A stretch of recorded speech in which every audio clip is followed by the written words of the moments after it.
Okay, so since speed is distance over time, it's going to be the entire way that the person goes. So this skier, the total time that they take is 3 minutes. So that's going to be right there, 3 minutes. And their total distance traveled is, what they went from A to B, B to C, and C to D, right? So they went 160 total? Is that true? Yeah? So this would be 160 over 3? A to B. Back and forth motion. What? Okay, so then... Oh, look it's even crazier because this is not A, B, C, D. So this skier goes from A to B to C to D, not for distance. It might be for displacement. But so from A to B is going to be 160 meters, and then it's going to be plus B to C, which is 160 minus 40 is 120.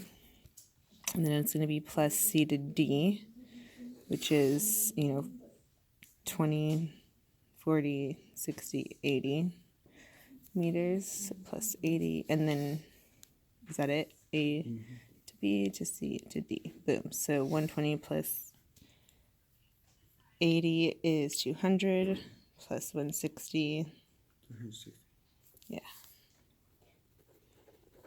And that's, yeah, okay. So that divided by 3 is what? 36 divided by 3.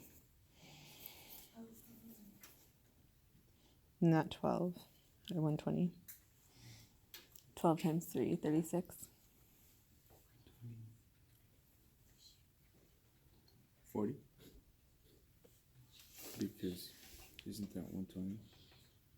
So 120 plus 80 is 200 plus 160 is 360. That's right. But then we're getting the average speed still. So that's 360 meters divided by 3 minutes. 360 divided by 3 is 120 meters per minute. Average. Okay. And then our average velocity. And then, okay, wait. The reason this is an average speed is that, so it says each leg of the trip took a minute.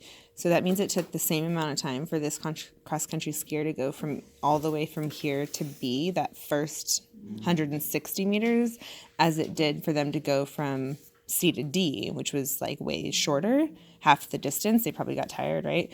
But so we're not looking at their actual speed at every part of the trip, just overall. It's like if I talk about I drove to Flagstaff this weekend and it took me like 2 hours, then you would think, my average speed was like 70 miles an hour, versus at any given second, my speedometer is going to be like 0 when I stop for gas, and 90 if I'm passing someone.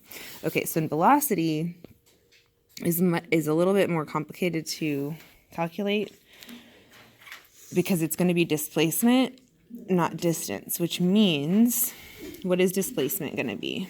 It's going to be the same amount of time on the bottom, so it's still going to be 3 minutes. But displacement is from where they started to where they finished, right? Oh, so that's what you were doing here to begin with. Yeah? All right, perfect. So that's going to be 120 meters, which is 40 meters per minute. And then also we have a distance there. So since this is labeled as east, we're going to say that it's 40 meters per minute east as our velocity. Yeah?